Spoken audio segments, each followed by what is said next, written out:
Sunday Night Production. On lui disait on a hâte de voir le Mont Fuji et elle dit mais elle avait vu nos photos, elle a dit mais après tout ce que vous avez vu, vous allez être déçus. Et on lui a dit on pense pas qu'on sera déçus parce que on s'est apprécié quand même plein de choses quoi. Et en fait ça nous a fait un effet c'était incroyable quoi. De voir le Mont Fuji, de se dire on l'a imaginé, là il est en face de nous et même par la forme, puis on n'a pas été déçus, il était très beau. Et on nous a dit qu'on avait eu beaucoup de chance de le voir dégager. Bienvenue dans Ultra Talk. Je suis Arnaud Manzanini et chaque semaine, je me plonge dans des discussions captivantes avec des esprits audacieux pour vous lancer vous aussi dans des aventures hors du commun. Des sommets de l'ultra trail aux routes infinies de l'ultracyclisme, de l'alpinisme aux horizons lointains de la voile, toutes les facettes du monde ultra sont explorées. C'est parti pour un nouvel épisode. Bonjour à toutes et à tous, bienvenue pour un nouvel épisode du podcast Ultra Talk où aujourd'hui je me trouve avec deux voyageurs. Alors un peu particuliers, ils ont eu la gentillesse de s'adapter à moi puisque j'ai au moment où je vous parle une belle fracture du poignet, donc je leur ai demandé de s'adapter, de changer de lieu d'enregistrement. Mais ils l'ont fait avec grand plaisir, donc j'accueille sur le podcast Ultra Talk aujourd'hui Camille et Romain. Bonjour à vous deux. Bonjour. Bonjour. Je suis ravi de pouvoir, vous rencontrer, deux, partager votre histoire au plus grand nombre, parce que je crois que vous êtes revenu en France il n'y a pas très longtemps. Ouais, c'est tout récent là. Ouais, ça date d'il y a 2 semaines. Il y a 2 semaines, ok. Donc le décalage horaire, c'est... On s'en est remis. Vous étiez parti depuis combien de temps ? 11 mois, 11 quasiment. mois. Ouais. 11 mois à traverser une bonne partie du globe, vous allez nous en parler. Et comme je le fais systématiquement, est-ce que vous pourriez, s'il vous plaît, vous présenter pour les auditrices et auditeurs ? Romain Millot, donc j'ai 33 ans, lyonnais d'adoption depuis 5 ans et j'ai rencontré Camille il y a 3 ans maintenant et je viens de la région parisienne du 91 à l'origine. Du coup, moi je suis Camille Amblard.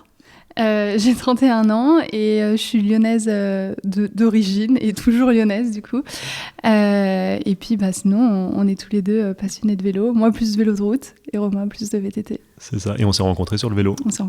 Très original sur Lyon, plus je crois, c'est ça, sur une sortie lyonnaise. Exactement. Ouais. Bon, et aujourd'hui, on va parler de ce projet, puisque vous revenez tout juste effectivement il y a une quinzaine de jours sur Lyon, mais vous étiez parti à travers le monde, puisque vous avez parcouru à peu près environ, vous allez nous le dire, mais en tout cas, le kilométrage de départ, c'était 16 000 km pour partir de Lyon et rejoindre Tokyo. Alors moi, j'ai plusieurs questions par rapport à ça. C'est une seule question, même c'est pourquoi ce projet ? Qu'est-ce qu'il y a derrière le fait d'aller à Tokyo comme ça à vélo ? Alors vraiment, la volonté au-delà de Tokyo, c'est de claquer la porte de la maison et de partir de la maison. C'est la symbolique, on fait nous deux du vélo, donc de la route et du VTT. Et la vraie volonté, c'était pas de tourner autour de la maison, faire 100 km, refaire 120 le lendemain et le surlendemain. Beaucoup de nos collègues de clubs de vélo font 20 000 km dans l'année ou 15 000 km. Là, l'idée, c'était d'additionner toutes ces distances qu'on fait autour de la maison habituellement et de les mettre bout à bout et de voir jusqu'où on pouvait aller. Et la symbolique de claquer la porte et de se dire ok, on prend la tente, on est en autonomie et on part en direction l'Est parce que c'est là-bas qu'on peut rouler, l'Ouest on aurait vite été arrêté par l'eau. Donc voilà l'idée de partir à l'aventure en vélo en partant de la maison.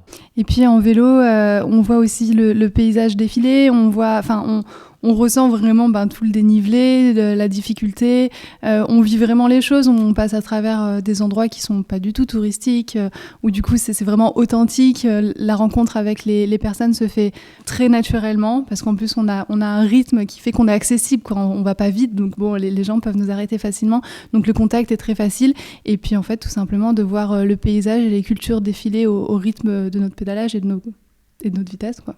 Moi, j'invite effectivement toutes les personnes qui écoutent à aller sur le compte Instagram et on voit vraiment les paysages évoluer au fur et à mesure de l'aventure et ils sont tous aussi superbes les uns que les autres. Mais il y a une deuxième volonté quelque part derrière ce projet, c'est effectivement de claquer la porte, de partir à l'Est. Ouais. Mais il y a autre chose derrière, je crois. C'est ça. Le projet en lui-même, effectivement, il a le vélo, la principale chose, et c'était de rallier une autre capitale gastronomique, parce que Lyon est connu pour sa gastronomie. C'était de rallier 2 capitales gastronomiques, en fait, sur le thème de la gastronomie, en partenariat avec 2 chefs étoilés. Un à Lyon, donc le restaurant Rustique, tenu par Maxime Laurençon, Et la mission symbolique qu'on avait, c'était de véhiculer une recette et un ingrédient dans nos sacoches. Donc on n'était pas très serein pour tous les passages de frontières. Et le but, c'était de l'amener et de la remettre en main propre au chef Sasaki à Osaka, au Japon. Et restaurant en plus du Presqu'île, parce qu'il a travaillé à Lyon et qu'il est un grand fan de Lyon. Donc symboliquement, ça s'appelle le Presqu'île. La Presqu'île, pardon. Presqu'île, ouais. La Presqu'île. Et les menus, c'est le Rhône, la Saône. Enfin, du coup, voilà, c'était en plus un beau symbole d'arrivée. Génial. Et quel est le lien tous les deux avec la cuisine ? Est-ce qu'il y a une relation avec la cuisine ou pas du tout ? C'est juste une connaissance et La grosse relation, c'est qu'on est français et je crois que tout Français aime la nourriture. On travaille pas du tout dans ce domaine, mais on aime se faire plaisir aux papilles. Mais qui vous a suggéré cette idée en fait ? En fait, si tu veux, ça aurait été dommage de faire un aussi gros voyage sans thématique. On avait envie d'amener un petit plus au voyage. Donc c'est vous deux en discutant, en vous disant bon, ok, c'est super, on va le faire, mais qu'est-ce qu'on pourrait rajouter comme ingrédient dans l'aventure ? C'est venu assez naturellement. On n'avait pas envie de parler d'écologie. C'est un sujet qui est quand même sensible. On n'avait pas envie de passer pour des donneurs de leçons, même s'il y a un aspect écologique dans ce qu'on fait, mais on a toujours à redire sur ce qu'on a fait, puisqu'on avait des vélos neufs, même certes faits sur mesure à 100 km d'ici, mais on avait des vêtements neufs qui venaient sûrement d'Asie, donc on n'avait pas envie de se retrouver à être donneur de leçons, alors qu'on avait des choses à nous reprocher nous-mêmes. Il faut être sûr de soi derrière. C'est ça. Donc on peut en parler de l'écologie, on est très ouvert, on a plein d'avis là-dessus. Mais on voulait amener un petit peu plus de légèreté. La gastronomie, la cuisine, c'est quelque chose qui touche tout le monde. Chaque Français aime ça, et nous, les premiers. Et on voulait vraiment découvrir toutes les spécialités de tous les pays qu'on traversait. Certaines étaient meilleures que d'autres. Vous allez nous raconter ça. Ouais. Et donc créer une histoire vraiment autour de la gastronomie et du voyage. Bon, génial. On va rentrer dans le détail de toute cette aventure, que ce soit les pays, mais aussi cette idée d'emmener une recette et comment ça s'est terminé. Mais avant toute chose, vous parliez des vélos fabriqués de manière artisanale, pas très loin d'ici. Comment est-ce que vous avez choisi vos vélos ? Parce que effectivement, même si vous vous êtes rencontrés sur Lyon, peut-être sur une sortie de route classique avec des vélos de route, là, on part sur une aventure qui fait 16 000 bornes. Quand vous êtes parti d'ailleurs, est-ce que vous aviez planifié un laps de temps d'arrivée ou pas du tout ? Alors oui, on partait, on s'est dit on veut mettre 8 mois pour rejoindre Tokyo. C'était l'idée parce que en fait on avait quand même une petite contrainte de temps puisque moi j'étais en année sabbatique, donc voilà, on avait quand même un peu un timing. Et puis bon, au final, c'est vrai qu'on aurait aimé continuer parce qu'en fait, on a trop aimé. Et les 8 mois, on s'en est pas lassé et je pense qu'on aurait pu continuer beaucoup plus longtemps. Avant de partir, on avait peur de la lassitude. Ouais. On s'est dit, bon, le vélo, peut-être qu'on en aura marre. On voudra le revendre avant, blague à part. Et au final, on est arrivé au 7e mois. On s'est dit, on continuerait pas sur la Panamérica, partir de l'Alaska à la Patagonie. Mais bon, contrainte de temps et ça permettra de faire un deuxième voyage. C'est ce que j'allais dire, ça sera un autre projet, un autre épisode. Et comment est-ce que je reste sur la partie map, tracé. Comment est-ce que vous aviez tracé le parcours sur une application, sur des cartes ? Est-ce que chaque jour était très très schedulé ? C'est-à-dire que vous saviez tous les jours où est-ce que vous allez dormir, ou c'était en milieu d'après-midi que vous alliez décider où est-ce que vous alliez vous poser ?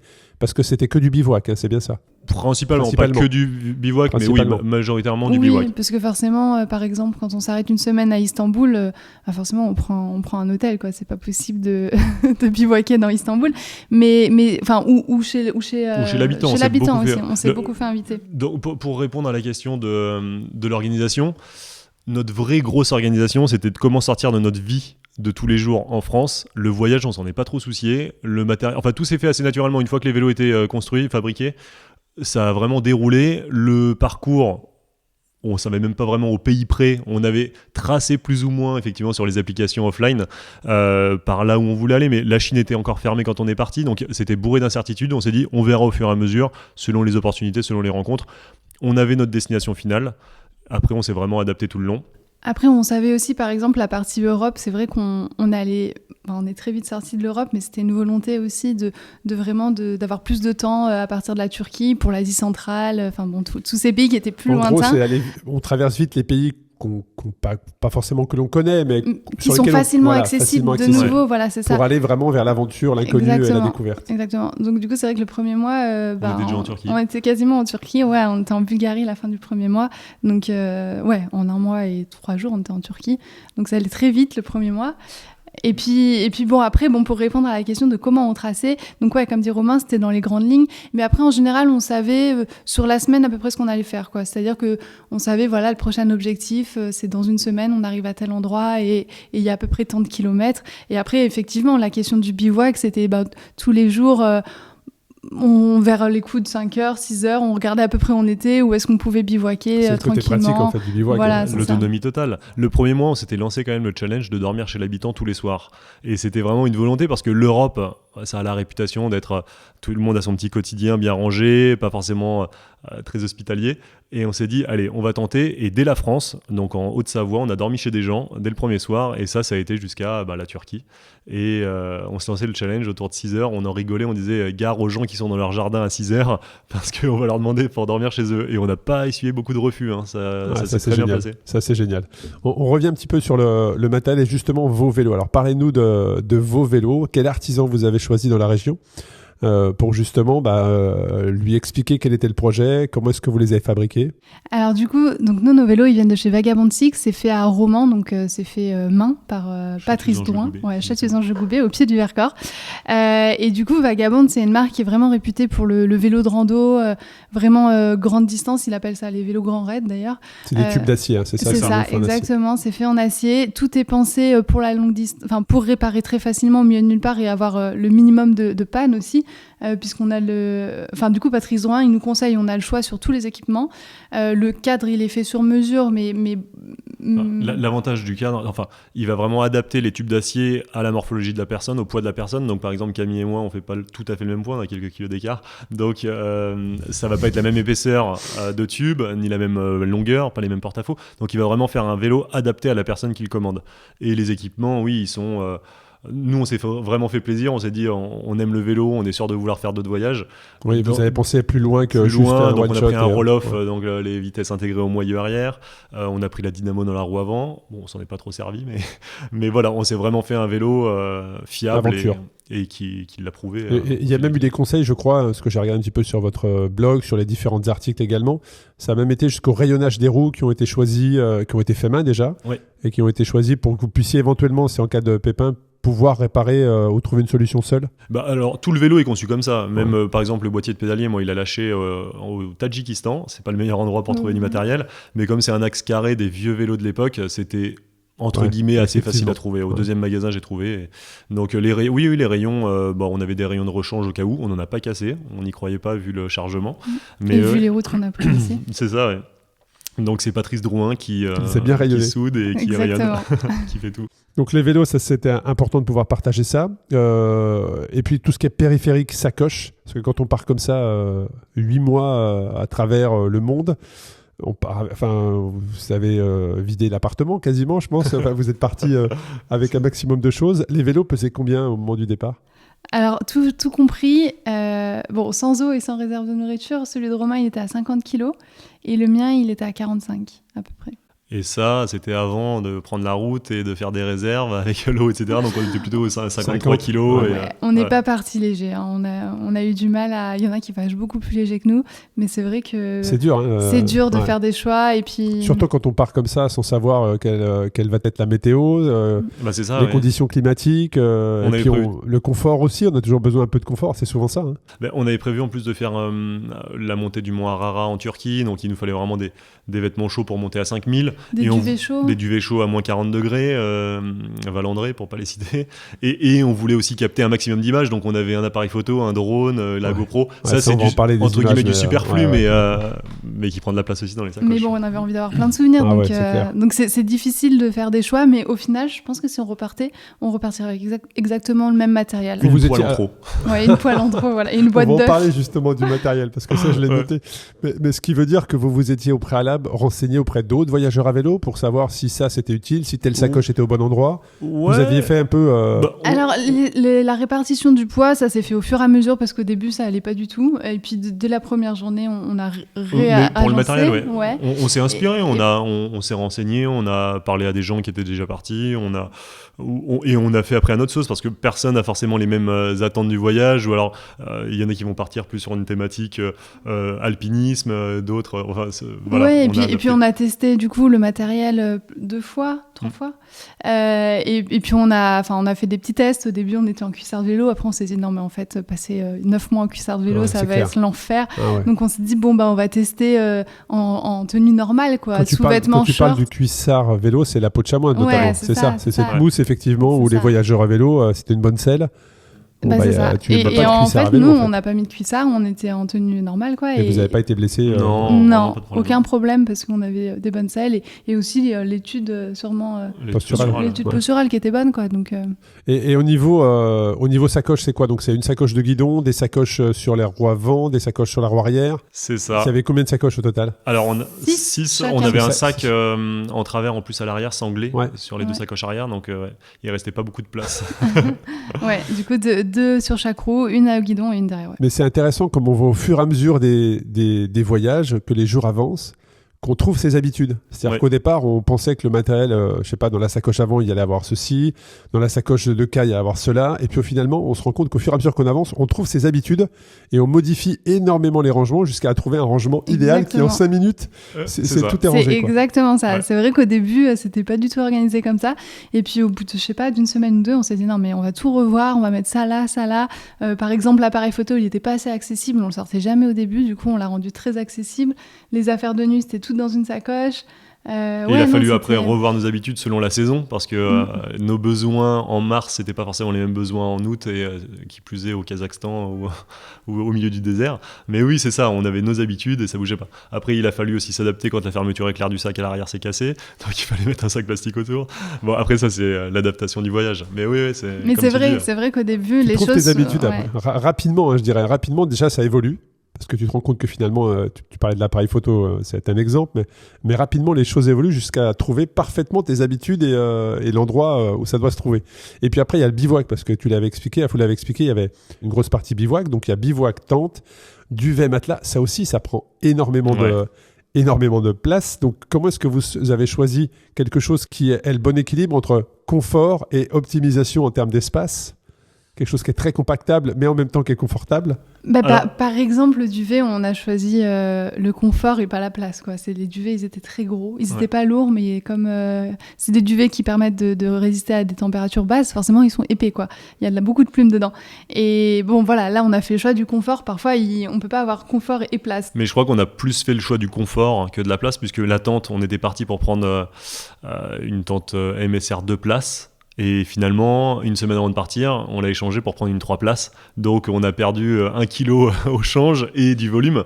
Mais on s'est dit, on part pour 8 mois de vélo, autant qu'on soit confort et qu'on puisse mettre des choses dans la tente. Et le jour où on veut cuisiner, voilà. Et c'est un sport, enfin là c'est porté, c'est le vélo qui le porte, c'est pas nous. On n'était pas à 1 kilo près. Puis quelquefois, en termes d'inertie, un vélo chargé, une fois qu'il est lancé, je dirais, ou même tu le sens des fois sur les points de bascule, tu sais, quand tu arrives sur des sommets, tu sens que le vélo, il t'entraîne quelque part. C'est ça, dans les montées un peu moins. Mais dans les montées, c'est un peu plus compliqué. Il faut un peu plus de watts. Mais en tout cas, c'était intéressant. Et là aussi, comme tu l'as dit tout à l'heure, Camille, tout ce que vous avez emmené, il n'y avait rien de superflu, vous avez utilisé tout ce que vous aviez il y a eu quand même 2-3 choses superflues. Au début, on était parti avec une boîte à œufs. Enfin bon, bref, on s'est dit, on veut se faire des super omelettes, on veut pouvoir porter nos œufs sans qu'ils cassent. Mais l'omelette se faisait dans la boîte. Mais en fait, malgré ça, ça cassait tout le temps. Donc on a abandonné l'idée de porter des œufs. Et puis il y a une poêle qui nous a suivis jusqu'au Japon. Et qui n'a pas servi une seule fois. Ah, génial. Et une paire de sandales qui prenait la moitié d'une sacoche, avec des lanières, je sais pas, enfin, je savais pas que j'étais capable d'acheter ça, et je les ai pas mises, donc elles sont reparties aussi. Alors ça, c'est intéressant, cette fameuse poêle, parce qu'il y a cette notion de restauration derrière un culinaire, on va dire, dans ce projet. Mais donc, il y avait du matos, vous avez emmené du matos de cuisine. Ah oui, on a aussi beaucoup cuisiné, mais on s'est contenté de notre casserole rétractable silicone qui faisait poêle. Non, mais il y a casserole. Moi, de ce que j'ai noté, casserole, poêle. Alors, il y a les boîtes en plastique, probablement les boîtes à œufs. Il y a un réchaud. Ouais. Et des boîtes en plastique en plus pour les restes pour le lendemain du lendemain. Ouais. Voilà, donc il y a les couverts, l'huile, le sel, le poivre, les assiettes doubles, la réserve d'eau, les bols, les gobelets. Donc tout ça aussi tient de la place. Là, c'est pareil. Alors, vous aviez cette poêle en trop, mais tout le reste a parfaitement servi tout au long de l'aventure. Ouais, c'était pas trop. On a même acheté des épices sur le chemin. Ouais. Ouais. Non, Bon, après, il y a la partie textile. Dans la partie bagagerie, il faut vos tenues, mais ça, vous l'avez expliqué. Vous partiez pour plusieurs saisons, donc il faut trouver aussi le bon équilibre entre confort et pas avoir trop de poids. Et puis, il y a cette partie capter des images. Et moi, je vous invite vraiment à aller sur Instagram ou Facebook. Mais d'ailleurs, je suis même pas sûr si on a parlé du nom du projet. Non. Non, c'est vrai qu'on n'a pas parlé. Ouais. Alors, c'est Watts for Dinner, mais Watts, W-A-T-T-S comme la puissance. C'est un petit jeu de mots en anglais pour ceux qui le comprendront. C'est fournir de la puissance pour manger le soir. Et What's for dinner, qu'est-ce qu'on mange ce soir? C'est le double sens. Ouais, je vous invite à aller sur Instagram et Facebook et vous verrez les images. Elles sont juste folles et on va vraiment... En fait, ce que j'ai ressenti, c'est que, comme tu l'as dit tout à l'heure, par rapport aux pays accessibles, bon, il n'y a pas vraiment de grosses surprises. En plus, les images, par rapport aussi au moment où vous êtes parti, c'était un peu plus terne. Et plus vous avancez, je dirais, on voit que le soleil arrive, donc ça illumine totalement les images. Et il y a des images qui sont magnifiques. En Turquie, avec les montgolfières, forcément, c'est juste incroyable.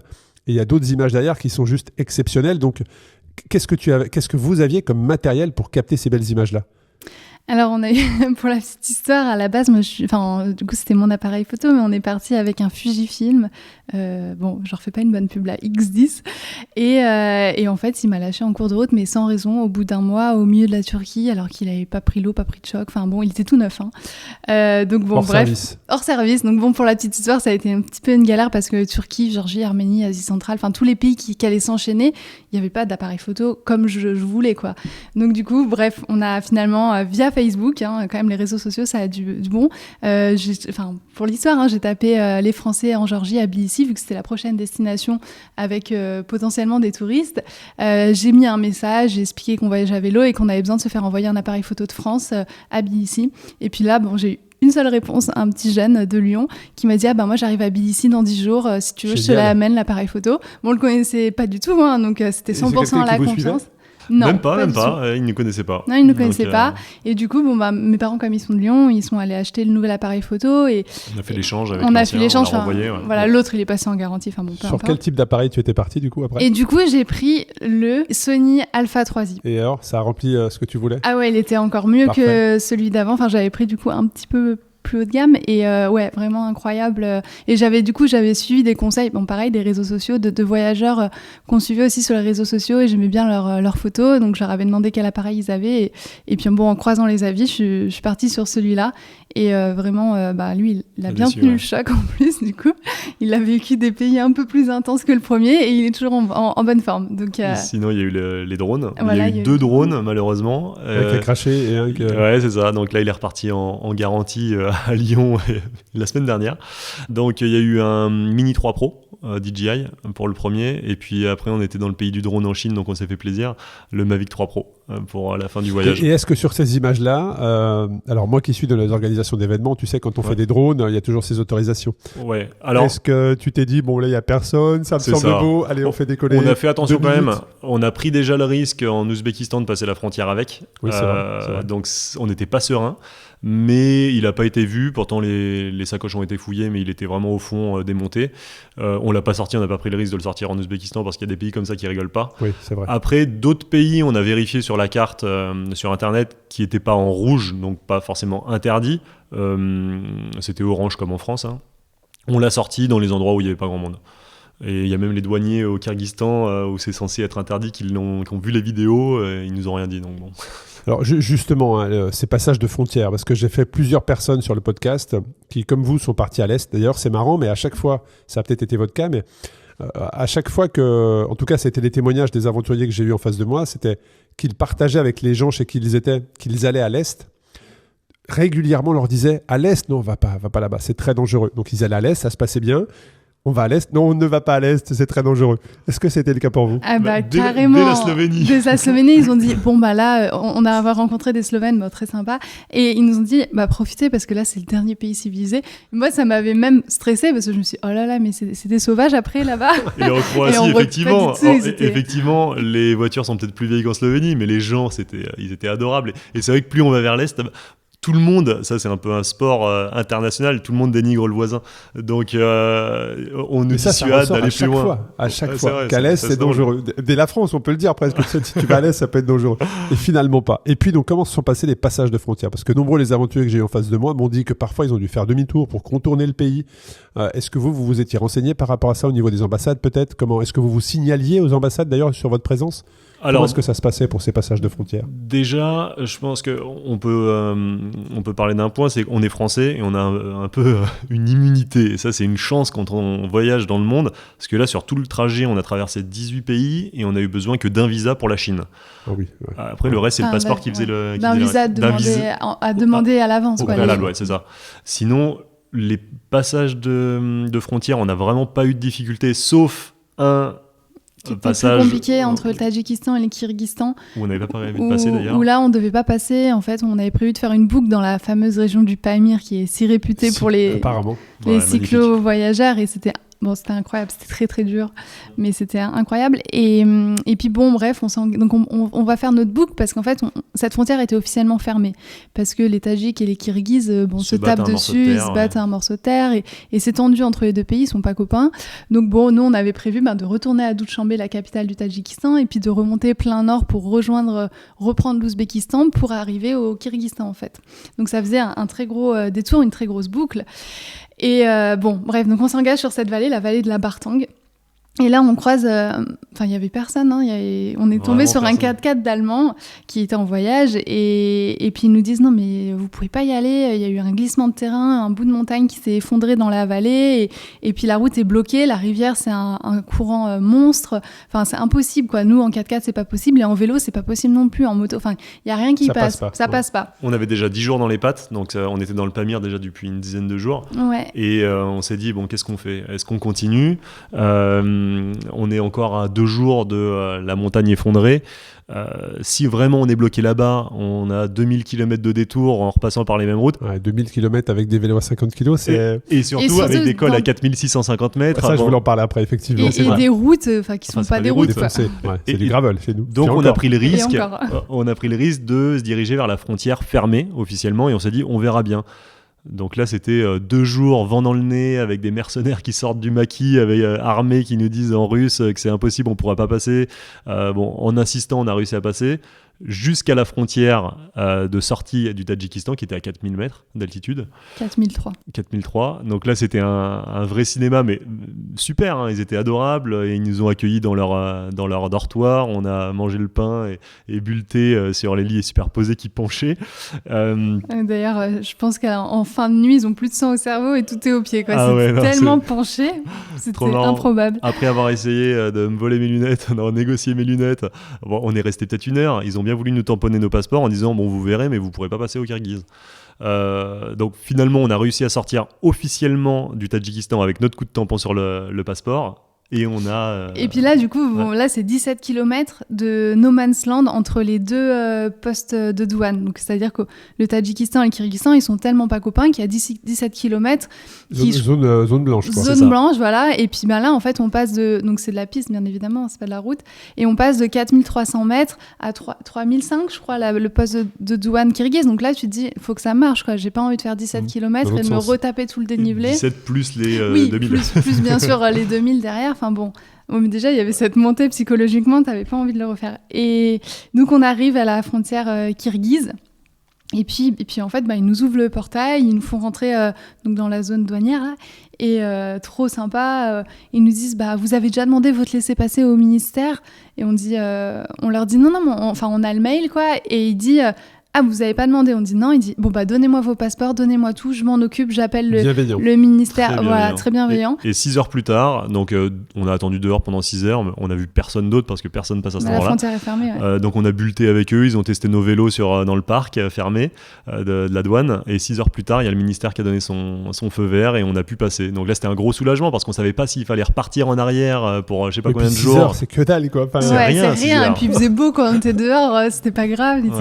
Les douaniers douaniers étaient trop sympas avec nous, ils Ouais. nous ont offert le thé à manger. Enfin, Ouais, c'était vraiment extra. et puis du coup, on a réussi à Alors, passer la frontière. Et là, c'était une grosse victoire C'est ce que pour nous. j'allais dire, gros moment de soulagement quand Ouais. on vous a Ah dit ouais. c'est bon. Ah ouais. J'imagine En plus, que dans il nous a vos fait une petite esprits, blague. En plus, il disant, nous a fait une désolé, blague. il va falloir dormir là ce soir. Et là, il nous dit c'est bon, vous pouvez passer. donc tout ça est en anglais. Ouais. Ouais. Enfin, Quand on via avait la le chance. traducteur, parce qu'il nous le dit, Ah. bon, vous allez devoir dormir ici ce soir. Et là, j'étais en mode, oh non. Et là, bon. il met just kidding. Et là, ah, bon, Parce que trop bien. les pays qu'on a traversés, au final, l'anglais, c'est pas très utile. Si Non. on parle russe, c'est bien plus utile. Hein, parce que Ouais.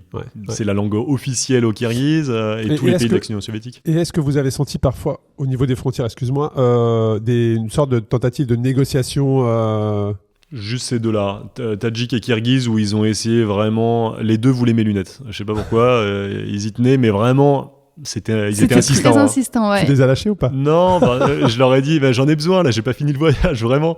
Et je sais pas pourquoi, c'était des lunettes Decathlon catégorie 4 là, pour l'altitude. Il Je y sais pas avait pourquoi, rien de c'était très moche à esthétique, rayer mais- en plus, mais il me les fallait, quoi. Donc, non, j'ai résisté. Bon, génial, génial. Et puis, il y a tous les pays en ce temps que vous franchissez, hein, et effectivement, il y a cette altitude. Pédaler au-dessus de 4000, moi, c'est quelque chose qui m'interpelle. J'aimerais aller connaître ce manque d'oxygène. Comment ça s'est passé pour vous déjà? Est-ce qu'on se rend compte vraiment qu'on est à plus de 4000? Parce que je crois que vous êtes monté à 4003, peut-être, non? 4655 en vélo. Ouais, donc c'est Après, on est Mont monté Blanc, à on est plus de quasiment, 5000 à pied, mais. Voilà, on est presque au niveau du Mont Blanc, on va dire. Ouais. Et ça fait quoi, en fait, de rouler aussi haut? En fait, déjà, on réalise pas trop parce que l'altitude, c'est pas du tout les mêmes types de paysages que chez nous. À nous, à 4000 mètres, il y a de la neige même en été. Alors que là-bas, c'est très aride. On s'en rend pas forcément compte de cette Les altitude. pics enneigés, ils sont à 7000 autour. Donc, Voilà, donc c'est pas du tout le même style de climat. Donc c'est vrai que pour nous, ça nous fait bizarre. On se dit, on est presque au Mont Blanc alors qu'il n'y a pas de neige. Donc c'est assez atypique. des ânes, des. Après, moi, Des je chèvres. trouvais quand même qu'on était essoufflé un peu. Enfin, Romain, il a pas trop été impacté. Moi, j'étais pas spécialement impacté, mais en fait, t'es Pas de vite maux de tête, pas essoufflé. de... Non, parce qu'on monte doucement en vélo, en fait. Ouais, surtout Tu chargé t'acclimates, comme on l'est. naturellement. Ouais, c'est ça. C'est ça. Mais bon, voilà, c'était plus un petit peu essoufflé, mais bon, c'était pas non plus terrible. Et dans un de tes articles, tu parles de la fameuse M41 que vous avez parcouru sur plusieurs centaines de kilomètres et ce village de Caracol que tu appelles le village fantôme.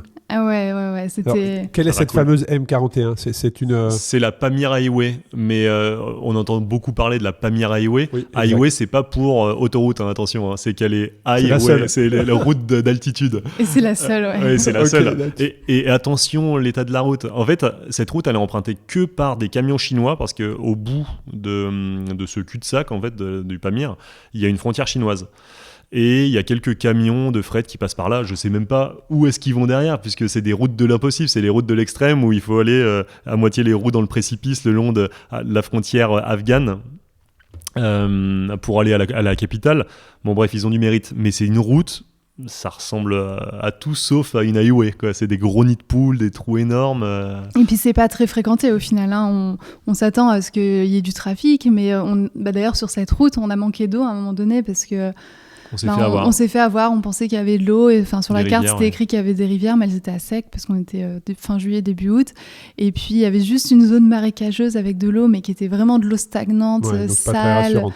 Bon bref, donc On l'a fait finalement, hein. On a l'a rempli fait, la mais on Gloire a- filtrante et là à ce moment-là, 2 heures après avoir commencé à essayer d'arrêter des voitures, il y a un camion qui s'arrête. Voilà, donc on a attendu 2-3 heures Ouais, pour 3 heures, avoir de peut-être, l'eau, mais parce qu'il y avait tellement pas de passage, on a arrêté les quelques voitures, on a dû arrêter, je sais pas, 4-5 voitures Même en pas, ouais. 2-3 heures, et personne n'avait de l'eau, et du coup, il y a juste ce camion qui est arrivé et qui nous a un peu sauvé notre nuit. Bon, on serait pas mort desséché, hein, mais la nuit aurait été longue, quoi, parce que on n'avait pas bu de l'après-midi, et puis on n'avait pas d'eau, quoi, et puis, bon, voilà. Donc, Ça c'est bien fini. Ça c'est bien fini, mais c'est pour dire, il y a très peu de fréquentation sur cette route. Très peu de passages, ouais. Ouais. Et donc, avant qu'on aille plus sur la Chine, tous ces pays en ce temps, moi, les différentes aventures que j'ai pu avoir face à moi m'ont toujours dit que c'était juste des paysages, mais extraordinaires.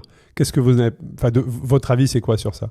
Ah bah, enfin, pour moi, si on me demandait, ce serait l'endroit qui me reste le plus gravé du voyage. C'était peut-être le plus rude, parce que c'est là où on a le plus souffert, de par les chemins, de par la difficulté. Et ça t'a marqué par quoi? Ça t'a marqué parce que c'est des panoramas à couper le souffle, C'est et des du côté- paysages nature, vraiment naturels?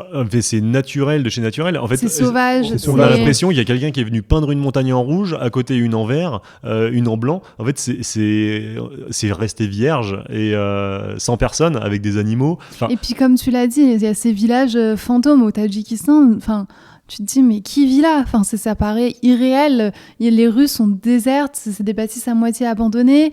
Pour trouver le market, enfin tu vois, pour acheter un petit peu la market c'est très light, c'est du riz, des oignons, des pommes de terre, des biscuits, voilà. Mais c'est ça qui fait son charme. Mais il y a des gens qui vivent là-bas. Il y a des gens qui vivent là et tu te dis mais ça paraît irréel. Ils sont vraiment coupés du monde parce qu'il y a même pas de réseau. Enfin, nous on captait rien en tout cas. Est-ce que vous avez connecté justement avec cette population-là où il y avait tellement peu de personnes que vous avez pas eu l'occasion ? Si, justement, on a été peu de personnes. À manger plusieurs fois, et même à un moment, on se retrouve sur justement la M41 au milieu de rien avec un paysage à couper le souffle où on faisait une petite séance photo et qu'on a mis en ligne.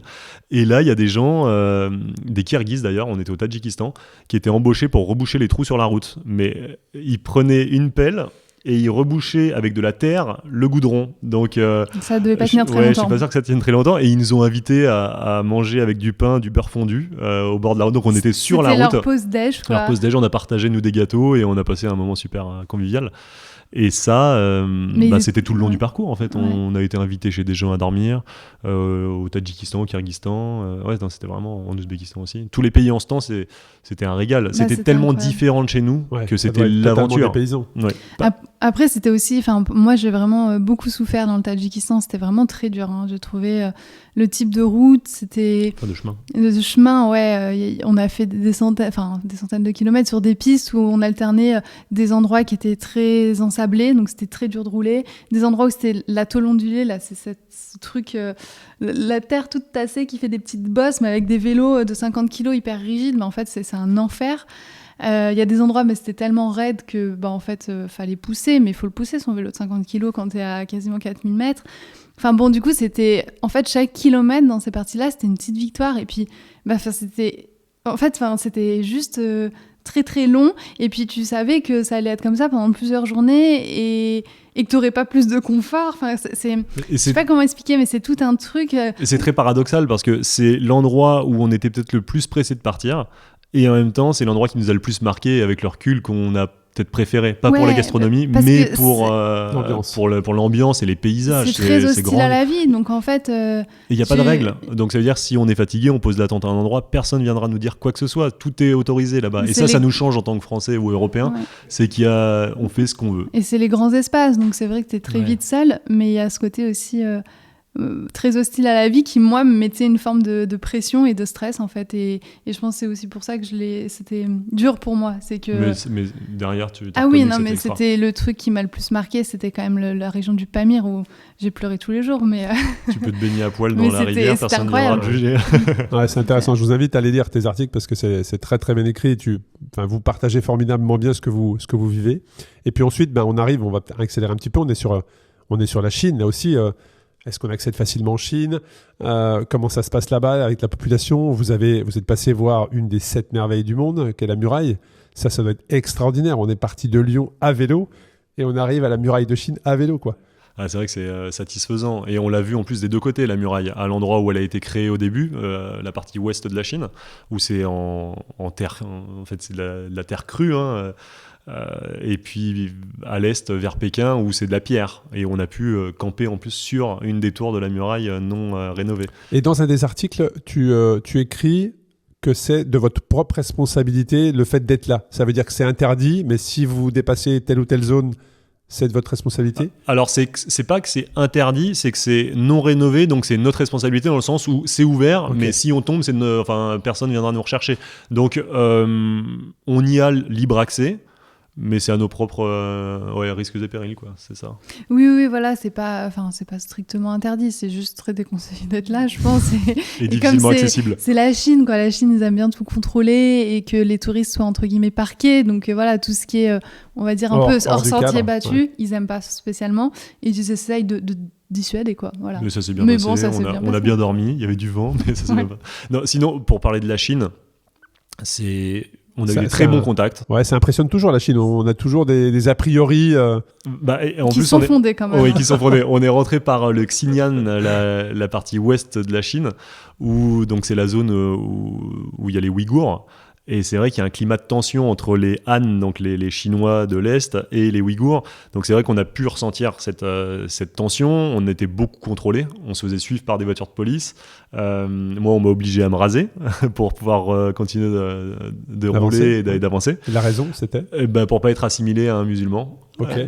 Parce que les Ouïghours sont majoritairement musulmans et comme y a des problèmes de tension entre l'État de le gouvernement de la Chine et les Ouïghours. Et puis ils avaient peur aussi qu'on soit potentiellement des journalistes ou des espions pour voir les camps des Ouïghours. Enfin voilà, du coup il y avait tout ce climat. Et puis il n'y avait pas de touristes en fait. Oui, ils nous voyaient, on se faisait arrêter tout le temps pour se faire prendre en photo. Est-ce que c'est pas oppressant justement le fait de dire, un, il n'y a pas de touristes, deux, on est tout seul, on a des milliers de kilomètres de chez nous. Non, on est suivi en voiture. Voilà, ça c'était pas agréable. La partie contrôle, vraiment d'être fliqué tout le temps. C'était vraiment pas agréable, le côté sur-contrôle de police.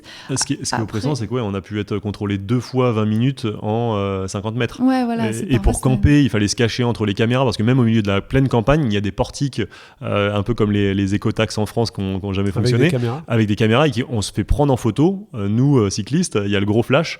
Et quand on voulait camper, chose qui était difficile, il fallait se cacher entre 2 portiques, attendre qu'il n'y ait plus de voitures pour vite passer derrière une barrière et dormir. On s'est même retrouvé enfermé derrière un barbelé le lendemain matin. Ça a dû être un choc pour vous, parce que quand tu parlais des pays en stand juste avant, où tu fais ce que tu veux, et quelques jours plus loin, quelques semaines plus loin, là c'est tout l'opposé, où il y a des caméras partout. Ouais, c'est un petit peu... Ça a été un peu un choc, ouais. Et ça nous a fait bizarre au début. Après, on était aussi très très contents de trouver la nourriture chinoise, parce qu'après l'Asie centrale, c'était pas terrible. L'Asie centrale, c'était vraiment pas top. Et la Chine, c'est vraiment très bon quand même. Donc là, c'était... Et le contact avec les Chinois, individuellement, était extra. Ils étaient généreux. Si l'assiette était vide et qu'ils estimaient qu'on n'avait pas assez mangé, ils venaient nous ravitailler. On a vraiment été très bien accueillis. Mais généralement, dans tous les pays qu'on a traversés, on a été très bien accueillis. Ça ressort vraiment dans les différents articles et la communication que vous avez faite, c'est que vous n'avez jamais eu de soucis. On en parlera tout à l'heure, s'il y a vraiment eu des problèmes. Il y a une partie que je consacre à ça régulièrement, mais en tout cas, c'est intéressant. Et puis, on passe la Chine, et là, on arrive sur une autre presqu'île. Tu l'as très bien décrit dans votre blog, d'une presqu'île à une autre. Quand on sait que ça va se terminer, il s'est passé quoi dans votre tête? Parce que il y a toujours, dans ce genre d'aventure, il y a toujours une fin. Et je le répète régulièrement pour les fidèles auditrices et auditeurs, mais quand on fait ce genre d'aventure, on n'a pas l'émotion le jour où ça s'arrête. Mais l'émotion, elle est là peut-être les 2-3 jours avant ou la semaine d'avant, parce qu'on sait que on va le faire en fait. Voilà, ça va le faire, ça va s'arrêter. On va arriver à destination, le projet va se concrétiser. Comment ça s'est passé pour vous? Ouais, non, mais c'est vraiment ça. Du coup, j'ai les larmes aux yeux. Mais oui, c'est vrai que quand on était déjà en Corée du Sud, on savait qu'on attaquait notre dernier mois, on était au sud de la Corée du Sud et on savait que ça allait être la fin, quoi. Et déjà, psychologiquement, on était... on profitait, quoi. On était à se dire, faut profiter, parce que ça va bientôt se terminer. Et puis la dernière journée aussi, c'est vrai, comme tu dis, tu réalises pas le jour où tu arrives, mais en fait, tout la fin, quoi. Et là, tu te dis, faut savourer. C'est là où on s'est dit... Est-ce que vous avez rallongé volontairement? Ouais. De 3 semaines, on a rallongé un petit peu plus que prévu. Et on s'est dit pourquoi pas continuer sur le continent américain. On se le disait, mais sans trop y croire. Camille me dit pour qu'il y ait une suite en fait. Oui, pourquoi pas. Je pourrais démissionner, on pourrait partir par la suite. Plusieurs fois, pour je les reviens si je démissionne et on continue. Et on s'est pas du tout lassé du vélo et on voulait continuer. À la rigueur, on s'est lassé plus à la partie après vélo, parce qu'on s'était octroyé un petit peu de temps pour aller skier dans la partie nord du Japon, etc. Et là, de reprendre un mode de voyage classique, prendre du train, louer une voiture. Puis de plus être dans votre routine. On a perdu cette routine et on avait l'impression de plus mériter les choses, puisqu'on prenait un transport. Donc un transport pour aller d'un endroit, c'est pas à un autre. Ça allait trop vite. Ça allait trop vite aussi. Ouais. Et c'est vrai que la routine, c'est un truc qu'on n'en parle pas, mais en fait, en voyage à vélo, on a notre routine.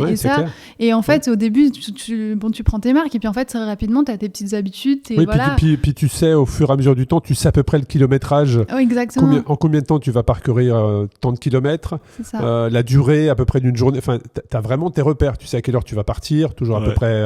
Tu mets en place des routines, en fait. C'est drôle. Ouais, on n'était pas des exemples sur l'heure de départ. On partait à 10-11 heures et on partait pour entre 100 et 160 bornes.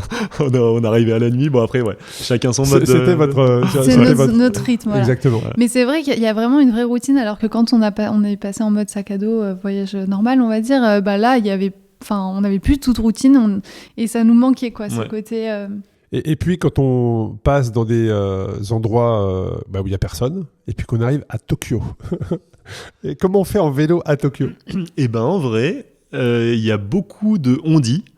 Sur un petit peu tout, hein. Je reviens quelques pays en arrière. On se faisait une montagne, par exemple de la Turquie, de la Chine, des pays comme ça sur la route. On s'est dit, ça va être un carnage, on va se faire frôler, mais pas du tout. En fait, tous les pays. C'est vrai qu'on même les villes en Chine, on avait peur de la densité. Et ça s'est passé, mais parfaitement. Et c'est vrai qu'il y a des choses que les médias disent à la télé en France. Ouais, Tokyo, c'est super dense. On arrive en Tokyo. D'un visuel, on va dire, d'une prise de vue sur une ville. C'est vrai que tu penses à Tokyo. Moi, j'ai toujours Tokyo. Pour moi, c'est ce fameux carrefour. Voilà, exactement. Avec 2500 personnes par passage. Mais du coup, c'est l'image que tu as de Tokyo, mais en fait, c'est un carrefour. Enfin, je dis pas que c'est pas bondé, Tokyo. Non, bien sûr. Mais c'est un carrefour. Voilà. Mais on s'est retrouvé à rentrer dans Tokyo. Et en plus, notre arrivée officielle était vraiment dans le centre de Tokyo. On est rentré par des petits quartiers sans trop de voitures et on s'est retrouvé dans le centre. On fait mais attends, on est déjà dans le centre, donc on n'a pas du tout été gêné pour rentrer. On était au Mont Fuji en plus le matin. Alors ça je voulais m'arrêter sur le Mont Fuji parce que vos images sur le Mont Fuji elles sont extraordinaires et vous l'aviez eu régulièrement face à vous en fait, c'est ça, il disparaissait, il pendant revenait 3 jours, 4 jours. Ça doit être magnifique. Mais en fait déjà on l'a vu, on pensait pas le voir d'aussi loin. De Nagoya à 200 km, on se regarde, on fait comme tout excité là. Ouais, et c'était regarde en face, regarde. Et c'était le Mont Fuji quoi. Et là c'était dingue parce que c'était quand même génial. Le truc. C'est symbolique. C'est symbolique et puis c'était notre logo quand même. Et puis c'était c'est la fin, ça signait vraiment la fin du voyage et c'est un truc qu'on attendait avec pas impatience parce que c'était la fin du voyage mais qu'on attendait vraiment.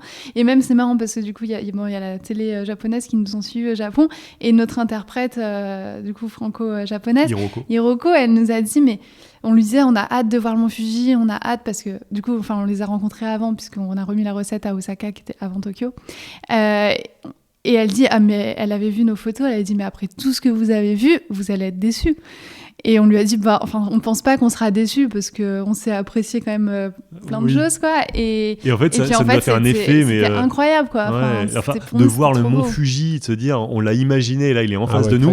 Et même par la forme, puis on n'a pas été déçus, il était très beau. Et on nous a dit qu'on avait eu beaucoup de chance de le voir dégager. C'est ce que j'allais dire, il est dégagé. D'ailleurs, je crois que tu as fait une time-lapse à un moment donné, il me semble, où tu vois tous les nuages qui circulent au pied, mais le sommet, en tout cas, est totalement dégagé. Ouais, exactement. Et on a eu de la chance. Et on a vraiment traîné autour. Hein. Je crois qu'on a fait des journées à 30 ou 40 km. On passait d'un lac à l'autre pour le voir sous tous ces angles. On a pris le temps, là, ouais. Même ça, je trouve ça génial. Et c'est ce qui me plaît, au fait, dans l'aventure à vélo, c'est qu'en vélo, tu peux parcourir des kilomètres incroyables. Ben, vous en êtes la preuve. Hein. C'est-à-dire que vous êtes parti de Lyon et vous êtes à vélo face au Mont Fuji, quoi.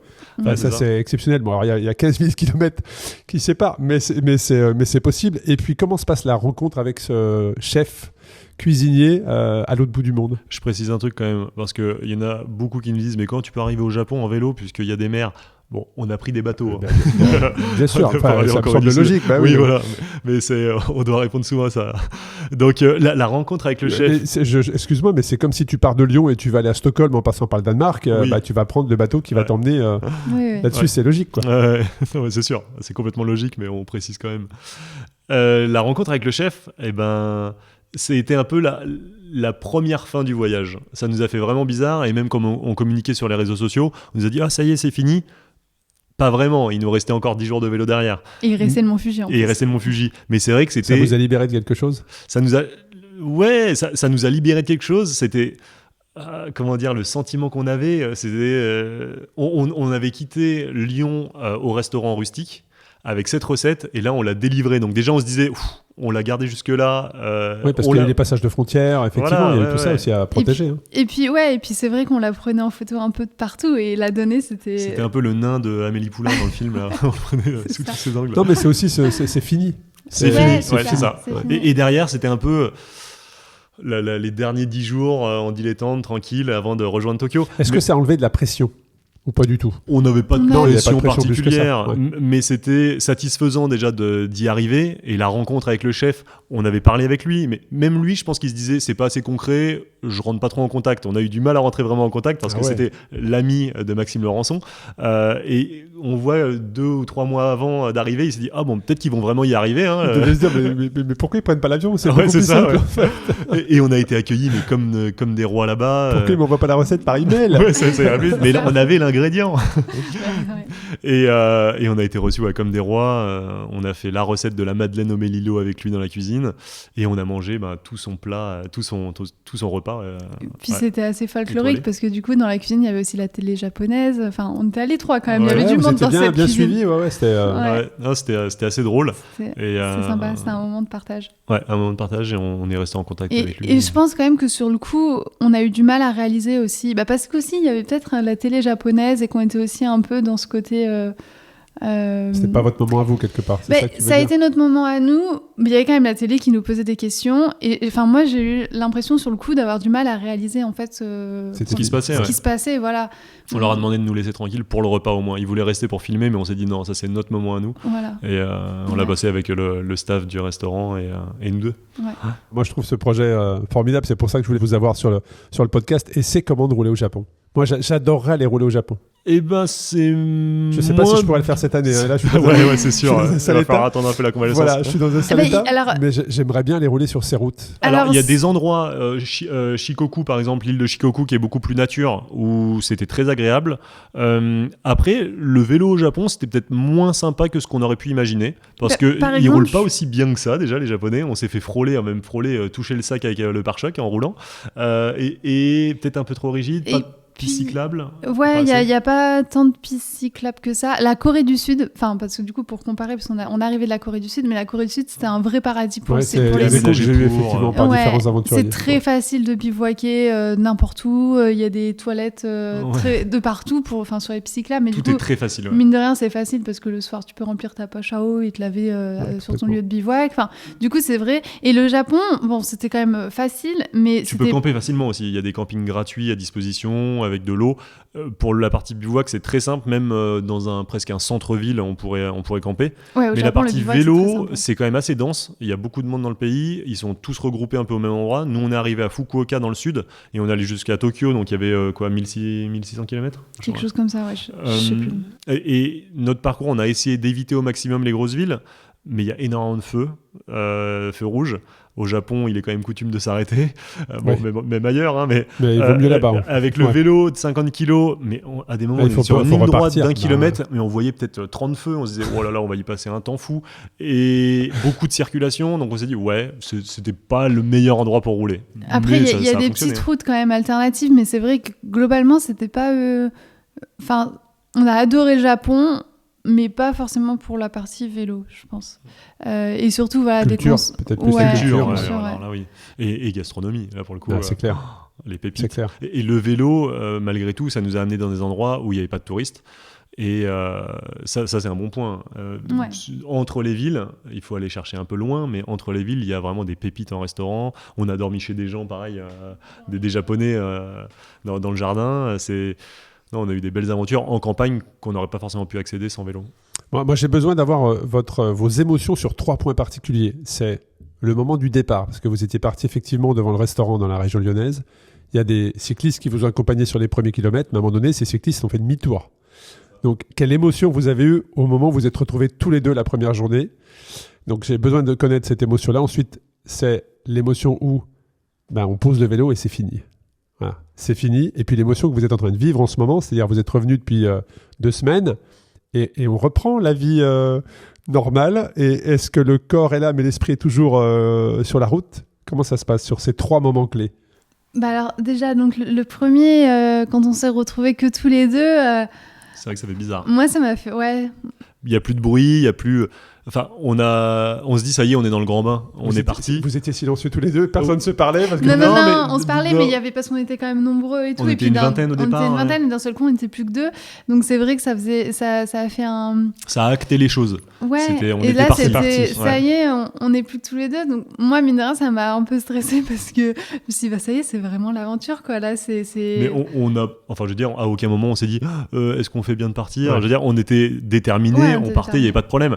Mais c'est vrai qu'on s'est dit, ah ouais, ça y est, il faut prendre nos habitudes et de pédalage, parce que là, on partait pas pour 100 bornes autour de la maison. On se dit, il faut pas se blesser. C'est toutes ces questions qu'on Et se pose au puis- départ. On se dit, est-ce qu'on est capable de le faire physiquement? Est-ce qu'il y a une blessure?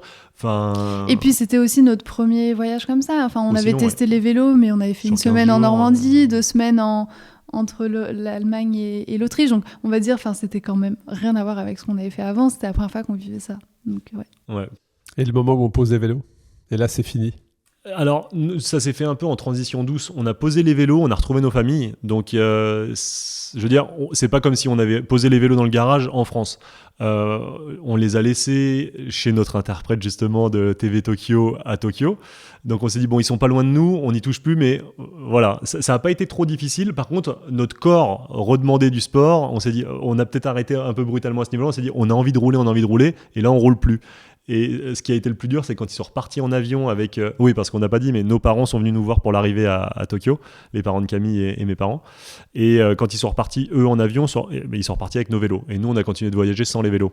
Et là, quand on savait qu'ils étaient repartis en France, les vélos, on s'est dit, bon, il nous manque un truc. Ouais, il nous manque un truc. Comment on va faire ? Donc, mais on est allé skier ça à la place. Ça nous a fait quand même un pincement au cœur de se séparer des vélos. Ouais, on était bien avec nos vélos. Ouais, c'est sûr. Et là, on est content de reprendre le vélo, enfin moi le VTT, ça me manquait vraiment, le côté technique, la boue, la glisse. Donc le vélo de rando, si j'y retouche pas dans les 3 prochains mois, c'est pas dramatique, mais le vélo nous manquait. Et là, le retour à la vie, entre guillemets, normale. Parce que Camille, tu as repris ton emploi ? Non, pas encore, je reprends lundi prochain. Voilà, à lundi prochain, donc on y est presque. Ouais, on y est presque. Au moment où l'épisode va sortir, tu l'auras repris, mais vous êtes dans quel état d'esprit ? Est-ce que le corps, comme je disais tout à l'heure, est-ce que vous êtes toujours sur la route ? Est-ce qu'il y a des flashs qui reviennent dans la journée ? Est-ce qu'il y a des flashs qui reviennent régulièrement, ou est-ce que vous avez tourné la page ? Non, tourner la page, c'est dommage. Et justement, on a envie de continuer dans cette lancée. C'est pour ça qu'on parlait d'un film. On a envie vraiment de... Un livre peut-être aussi ? Un livre par la suite. Et on n'a pas envie de trop attendre, parce que c'est le genre de choses, si on le fait pas tout de suite, c'est pas qu'on oublie, mais c'est qu'on est moins dedans. Donc on a vraiment envie de profiter de notre retour pour se lancer dans un film, etc. Mais on a aussi toutes les obligations de retour en France. Donc là, on est en train de réaménager. Ça nous prend pas mal de temps. Il faut être à droite, à gauche, revoir aussi nos proches. Donc on voit pas le temps passer et on réalise peut-être pas encore trop. Je pense d'ici 1 mois, ça sera qui tout double. Soit on le vivra bien, ou soit on sera en pleine déprime. Soit Camille aura démissionné et vous serez parti sur un nouveau projet. Ouais, c'est ça. Mais c'est vrai que en fait, les choses, elles n'ont pas changé. En fait, en France, tu reviens, on est arrivé, il y avait la grève des agriculteurs. Donc, tu vois, tu reviens et en fait, tu te dis, c'est la même chose qu'avant. Et c'est bizarre parce que... Il est toujours en construction. Ouais, c'est ça. T'as parcouru, du coup, pendant 1 an. Enfin, on a fait 11 mois au total. Et tu reviens et les choses sont pareilles. Et du coup, c'est un peu... bizarre. Quelle image justement les étrangers, vous avez échangé sur ça avec les étrangers, sur l'image de la France et des Français ? Oui, bien sûr. Ouais. Alors, je pense que la France, elle a quand même bonne cote, c'est ce qu'on se disait, les diplomates français, ils doivent bien bosser. Mais je pense que ça a moins le vent en poupe pour les touristes, à proprement dit. Les Français sont bien vus, malgré les décisions que le gouvernement peut prendre pour telle ou telle guerre. Même en Russie, on est bien vu. C'est un peu bizarre, parce qu'on a vu beaucoup de Russes qui on n'est pas passé en Russie, mais on a vu beaucoup de Russes. Mais qui quittaient la guerre et qui étaient dans les ex-pays de l'Union soviétique. Mais par contre, pour le tourisme, on demandait justement aux gens, et ça te dirait de venir visiter la France ? À une époque, ils auraient dit oui. Maintenant, c'est plus l'Allemagne et l'Espagne qui a la cote en... Et les raisons, on vous explique. La sécurité. Ouais. Parce qu'il y a les médias de l'étranger qui martèlent le fait que c'est très dangereux, la France, donc ils ont tous peur. Et puis même la grève, quand même. Oui, la grève. On est tellement connu pour ça, la France, pour la grève. Et je pense que ça a un peu terni l'image de la France. Et après, il y a aussi les réseaux sociaux. Il suffit que la Suisse aussi qui a la cote. On voit beaucoup sur les réseaux sociaux les belles cascades en Suisse, les beaux villages. Les gens de l'autre bout du monde disent « Ah ouais, j'aimerais bien aller en Suisse ». Donc c'est un peu ce qu'ils voient sur les réseaux. C'est ça aussi. Et puis par exemple, nous, quand on était en voyage, il y avait eu des émeutes en France. Et c'est vrai que sur les réseaux sociaux, tu fais parler les images comme tu veux. Il suffit de mettre 30 secondes d'émeute dans la rue. Et les étrangers, ils pensent que toute la France est comme ça. Alors que c'est une rue à Paris ou à Lyon. Voilà. Et du coup, donc il y a aussi de l'amalgame, mais bon, comme nous, on peut faire sur l'étranger. Donc, la preuve, on était dans des pays, nos proches, ils nous disaient « Mais t'es sûr, c'est super dangereux. Si tu tapes le nom, sur fil d'Ariane, ils vont dire « N'allez pas là-bas. » Le Tadjikistan, par exemple. Oui, on a longé l'Afghanistan, on a vu la base militaire des Américains pendant la guerre d'Afghanistan, tout ça. On se dit, on est à un endroit où il y a plus d'armes que de personnes, mais tu te sens pas en insécurité pour on a l'impression autant. d'être plus figurant d'un film qui se passe sans nous. C'est un peu bizarre. Non, c'est intéressant. C'est intéressant. Et s'il y avait un moment à ressortir qui vous a marqué, ou une rencontre, ou un décor, ou un panorama, ça serait lequel ? Est-ce que c'est le même pour tous les deux, ou est-ce que C'est un moment ou une rencontre différent. Les rencontres, en fait, on a fait tellement Bah de oui, c'est rencontres. sûr. Enfin, Camille, t'as pleuré plus d'une fois, toi, avec les rencontres. Ouais, pour dire au revoir, parce que je me dis, enfin, dans ma tête, je me disais, on va jamais les revoir. La probabilité que je les revoie, c'est très faible. Et c'est vrai que c'était tellement généreux et gentil alors qu'ils ne nous connaissaient pas. Enfin, tellement ils ont tellement été en Turquie. En Ouzbékistan, en Turquie, Ouais. en Croatie. Vous aviez un carnet de route, vous notiez tous les jours les rencontres, les. On essaie de noter tout ça. Et on a gardé contact aussi. Mais c'est vrai que un seul souvenir, ce serait presque dommage et dégradant pour les autres. Oui, je vois ce que tu veux c'est dire. pas- Ouais, ça donc, peut être difficile. Donc c'est dur. Par contre, le paysage, moi je pense que je pourrais le dire, c'est l'Asie centrale, type Tadjikistan et Kyrgyzstan qui me laissent les plus beaux panoramas en tête. Ouais. Le Kazakhstan. Le désert de Manguisto, moi j'ai adoré avec les formations rocheuses d'un océan asséché d'il y a 5 millions d'années. Et en les images, autonomie elles sont dingues, ouais. T'as fait des images de drone, je crois, à ce moment-là. Et c'est tout ce qu'il y a autour, parce qu'encore, y aller, c'est une chose, mais c'est qu'on est parti en autonomie en eau, on avait 32 litres d'eau, et on s'est dit, là, l'eau, elle va servir que pour boire. Donc on avait des boîtes de sardines, on était rationnés, parce qu'on savait qu'on avait 5 jours pour traverser le désert. On a fait une ligne droite de 140 km dans le sable, on a vu un chameau sur 2 jours, c'est tout ce qu'on a vu. Et c'était un sentiment, mais il faisait 40 degrés, c'était quelque chose d'extraordinaire. Et encore, heureusement que sur le bout de route avant et après la partie chemin, on a rencontré des voitures, on les a arrêtées parce qu'on a bu 50 litres d'eau. Donc sur 4 jours. Sur 4 jours, ouais. Impressionnant. C'est Impressionnant. Et au niveau du couple, ça forge un couple quand même, partir en aventure comme ça. Je pense que. Mais le problème, c'est qu'on n'avait pas forcément la même tolérance à l'hostilité à la vie. Je crois que c'était vraiment ça. Non, mais je le dis beaucoup, mais c'est vrai que moi, c'est le côté... quand on est dans des endroits comme le désert kazakh ou le Tadjikistan, où c'est très hostile à la vie et t'es quand même rationné sur pas mal de choses, même si ça dure que 4-5 jours, moi, ça me mettait une forme de stress, quoi. Alors que Romain, lui, ça le dérangeait pas et il le supportait bien mieux que moi. Et du coup, parfois, t'as pas la même tolérance à l'inconfort, à tout ça. Et je crois que c'était surtout... dans ces endroits difficiles que ça clashait un peu. On s'est jamais fâché plus d'une demi-heure. Hein. Non, mais bon, forcément, quand on est 24 heures sur 24 ensemble pendant autant de temps et qu'il y a de l'inconfort, de la difficulté, de la fatigue, de la faim aussi, du coup, forcément, t'es facilement énervable. En partant, on le savait aussi. On s'est dit, ça passe ou ça casse. Ça faisait 2 ans qu'on était ensemble. On s'est dit, peut-être qu'on va se découvrir des côtés qu'on supportera pas. Mais au final, je pense que ça soude plus qu'autre chose. Effectivement, on s'est un peu engueulé. Mais on a nous deux le goût de l'effort parce qu'on fait nous deux du vélo et en France et on sait aller se pousser dans nos retranchements. Donc ça, cette partie-là, elle était un peu acquise. On n'avait pas à s'inquiéter l'un l'autre pour cette partie. Après, c'était effectivement l'inconfort. Et ça a un peu clashé, mais on est revenus ensemble. Hein. Et alors, vous êtes revenus ensemble. Est-ce que vous allez repartir ? Est-ce qu'il y a un projet alors, on est un peu tôt. Hein, vous venez de revenir en France. Vous réemménagez, tu reprends ton job dans quelques jours au moment où on enregistre cet épisode. Mais est-ce que vous avez déjà commencé entre vous à se dire, bon, quand on sera prêt, ça serait pas mal. Il y a 1000 projets. Il y a plein de projets, ouais. Déjà... en bateau, en vélo, il y a plein de projets. La Panamérica, ça nous dirait bien, d'Alaska à Patagonie en vélo un jour. Une petite transatlantique. Mais même l'Europe, en fait. L'Europe, c'est un truc où on se dit c'est facilement accessible. Faire plusieurs mois en Europe, ça nous dirait bien. Peut-être aller faire le Cap Nord en haut. Tout ça, ouais. Et la France, tout simplement. Hein. Enfin, la France, on a la chance aussi de bouger. Là, en plus, on est en Rhône-Alpes, donc on peut être en très peu de temps dans des endroits super sympas. On en a découvert un petit peu de la France, mais il reste encore plein d'endroits à découvrir et c'est à portée de main. Et les familles, qu'est-ce qu'elles ont pensé de tout ça ? Vos familles, est-ce que quand vous leur avez annoncé en disant en fait on va partir, on va aller à Tokyo, on va aller au Japon en vélo ? Est-ce que je peux faire encore le bruit de la cuillère qui tape dans l'assiette quand on en parlait à ta mère ? Ouais, l'annonce, elle a été pour mes parents, je crois qu'au début elle n'a pas été très bien prise. Après, bon, ils ont compris que c'était quelque chose de réfléchi et que c'était pas juste ça venait de sortir du voilà.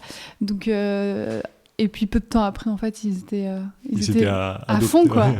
Et mes parents, c'était assez bien pris. Ouais. Ils m'ont dit, t'es sûr, tu veux vraiment faire ça ? Ouais. Bon, ok. Quand ça se passe en famille, comme ça, en plus, si les parents étaient présents à l'arrivée, c'est génial. Est-ce qu'il y a quelque chose, on arrive sur la fin de l'épisode, est-ce qu'il y a des moments ou des points que vous voudriez partager ? Ou des questions que je n'aurais pas posées, mais des moments que vous aimeriez mettre en avant ? Moi, j'aimerais dire que ce type de voyage, nous, aujourd'hui, maintenant qu'on l'a fait, on se dit, mais c'était d'une facilité, c'est à la portée de tout le monde. Et je pense que là, on a insisté sur le fait qu'on était cycliste, etc. Mais on a croisé d'autres cyclistes qui n'étaient pas forcément sportifs à la base. Je pense que c'est plus avec de la détermination. Il faut être un minimum sportif, mais c'est surtout avec l'envie. Et on n'a pas besoin d'être au Tour de France pour partir pour ce type de voyage. 100 km, c'est à la portée de tout le monde. Ça fera un peu mal aux fesses si on n'a pas l'habitude, mais ça va vite venir.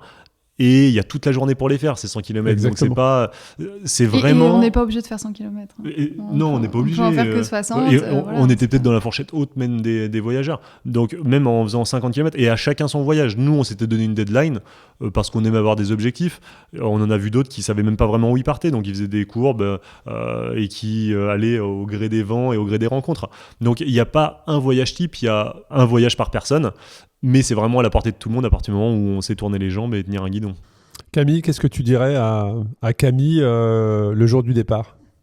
Je dirais qu'en fait c'était simple quoi. Comme dit Romain, vraiment, moi j'étais quand même stressée avant parce que Romain est plus aventurier que moi je le suis moins. Et c'est vrai que donc ça aussi il faut le dire quand même. En fait je suis pas une grande aventurière de base et on a quand même fait quelque chose qui était une belle aventure. Ouais, donc, carrément. Voilà. Bah oui. Et en fait tout se fait facilement. C'est vrai que j'étais stressée sur l'inconnu, les pays, on peut avoir des préjugés sur la frontière suivante, comment les gens sont dans le pays, j'avais peur qu'ils soient froids, austères, et puis en fait, pas du tout, quoi. On a vraiment des préjugés sur des choses, et tout s'envole quand ça t'a fait sauter ces filtres-là Ah pour ouais. une prochaine aventure, je veux dire. Ouais, ou peut-être que je serais toujours un peu stressée, parce que voilà, on change pas complètement sa nature, mais... T'auras plus de confiance. Ouais, j'aurais plus de confiance, et puis même au fur et à mesure, je pense que j'avais de plus en plus confiance. Par exemple, au début, j'avais un peu peur aussi de bivouaquer, on va dire, n'importe où, d'être dérangée au milieu de la nuit. En fait, ça s'est jamais passé. Les gens ont toujours été bienveillants. Je dis pas qu'on est dans un monde de bisounours, mais il y a quand même une gentillesse des gens qui est mondiale, quoi, et qui est internationale. Et du coup, ouais, il y a plein de préjugés qui se sont envolés au fur et à mesure et qui sont pas fondés. Intéressant. Et est-ce que vous étiez répartis les rôles entre vous sur certaines tâches ? Est-ce que l'un de vous avez toute la partie administrative, justement ? Est-ce que l'un d'entre vous faisait que la communication ? Ou est-ce que ça se faisait naturellement ? Ça se faisait naturellement. Sur les réseaux, le site, moi j'écrivais plus les textes. Camille mettait vraiment... faisait tout le reste. Ouais, les images, je faisais les stories, je faisais beaucoup les stories publications. Ouais. Mais Romain faisait plus les textes que moi. Ouais, ça se faisait naturellement. Non, après, administratif, on n'avait pas à part le tant de visa, choses. Le visa en Chine. Non, vraiment, ça s'est fait, mais très facilement. Il n'y avait pas d'administratif. Si la partie itinéraire, c'est plus moi qui faisais, ouais. qui essayait de tracer un peu sur la Camille carte. ne supporte pas de pas savoir J'aime bien où elle va. savoir où je vais. Ouais. Voilà, C'est le propre des personnes angoissées. Je peux totalement le comprendre. Je suis complètement comme ça, tu vois. Donc voilà, donc du coup c'est vrai que c'était plus moi qui traçais, mais bon, tu savais toujours ce qu'on faisait, quoi. C'était pas, oui. on regardait ensemble. Hein. J'avais mes petites exigences, quoi. Le panier, sinon il ne serait pas allé. Oui, c'est vrai. Et une dernière question, où est-ce qu'on peut vous joindre, où est-ce qu'on peut vous suivre aujourd'hui, sur quel type de réseau ? Est-ce que c'est LinkedIn, est-ce que c'est Insta, Facebook c'est Instagram, What's sur votre for site Dinner, directement ou le site internet whatsfordinner.com. Bon, c'était un grand plaisir. Est-ce que je peux rajouter un petit truc ? Bien sûr. Il y a une question que tout le monde aime savoir, c'est le budget. C'est pareil. On est en France, on a la chance d'être dans un pays où on peut avoir des loisirs. Et souvent, on nous dit, mais comment c'est possible ? Vous êtes le fils de Elon Musk ou le fils de Elon Musk. Bon, bref. Ouais, comment tu fais pour partir 11 mois à travers le monde sans travailler, en gros ? Voilà, exactement. C'est ça. Donc, je pense que, pas forcément tout le monde, mais en mettant de l'argent de côté pendant un certain nombre d'années, on peut se financer ce type de voyage. Nous, on s'est fait plaisir en achetant des vélos neufs, etc. Mais on n'était pas obligé. On aurait pu partir avec un décathlon d'occasion. En fait, je pense que le voyage à vélo, ça peut être adapté à toutes les finances. Et pour être transparent, ça nous a coûté 750 € par personne et par mois. Et encore, on a fait des options. Voilà, on a fait la montgolfière en Cappadoce. On a, vous avez profité. Le long du voyage, on ne s'est profité. pas restreint. Après, nous, c'était aussi, on n'avait pas envie de trop se restreindre, quoi. On avait envie de profiter et entre guillemets, si à tel endroit on avait besoin de prendre une auberge ou quelque chose parce qu'on avait besoin d'un peu plus de confort, et ben on se l'interdisait pas. Et ça fait aussi partie c'est peut-être aussi pour ça qu'on s'est pas lassé, c'est qu'on avait aussi ce côté. Quand on avait besoin de quelque chose, on le faisait, quoi. On n'était pas à se dire « Ah non, mais ça va nous coûter 15 € la nuit, c'est trop cher. » Et malgré tout, 750, quelqu'un qui fume, il a vite fait de dépenser 200 € dans le mois. Donc, clairement. Et quand on voit toutes ces belles images, est-ce que vous retournez régulièrement les voir, ces images, ou pas encore ? Alors, pas encore, on n'a pas encore trop eu le temps, mais c'est vrai que c'est l'autre jour, je crois que j'avais regardé parce qu'on a les stories à la une sur la page Instagram, et j'avais fait toutes les stories d'un pays, et je me disais, ah ouais, c'était quand même incroyable. Et puis vous verrez dans quelques mois, dans quelques années, je ne sais pas si vous êtes sur Google ou autre, mais Google va vous rappeler vos photos. Ah oui. En disant, oui. souviens-toi il y a un an, souviens-toi il y a 14 ans. C'est ça. Et là, ça fait mal. Là. Et là, On espère qu'on aura remis déjà un nouveau projet sur la table avant ça. Bon, génial. En tout cas, j'invite, que je le redis, mais d'aller sur Insta, Facebook, voir vos images, vos vidéos. C'est juste, franchement, c'est juste formidable. N'hésitez pas aussi à envoyer un témoignage à Camille et Romain sur ce que vous avez pensé de cet épisode. Un grand merci de vous être rendu disponible. Avec plaisir. Moi, je suis très heureux de vous avoir rencontré, très heureux d'avoir partagé cette histoire. Et puis, je vous donne rendez-vous dans quelques années pour la prochaine aventure. Et peut-être entre-temps sur une de tes courses. Avec grand plaisir. Si vous souhaitez venir effectivement tester du matériel sur une race cross, ça sera avec grand plaisir. Super, merci beaucoup Merci de à nous vous. avoir reçus. Merci beaucoup. Merci d'avoir écouté cet épisode captivant d'Ultra Talk. J'espère que cette conversation inspirante avec des individus audacieux vous a laissé avec de nouvelles perspectives et une motivation renouvelée. N'oubliez pas que vous aussi, vous pouvez embrasser l'extraordinaire dans votre propre vie. Restez connectés sur les réseaux sociaux Ultra Talk et sur le site ultratalk-podcast.com. Continuez à vous aventurer et à repousser vos limites. À la semaine prochaine pour un nouvel épisode passionnant d'Ultra Talk.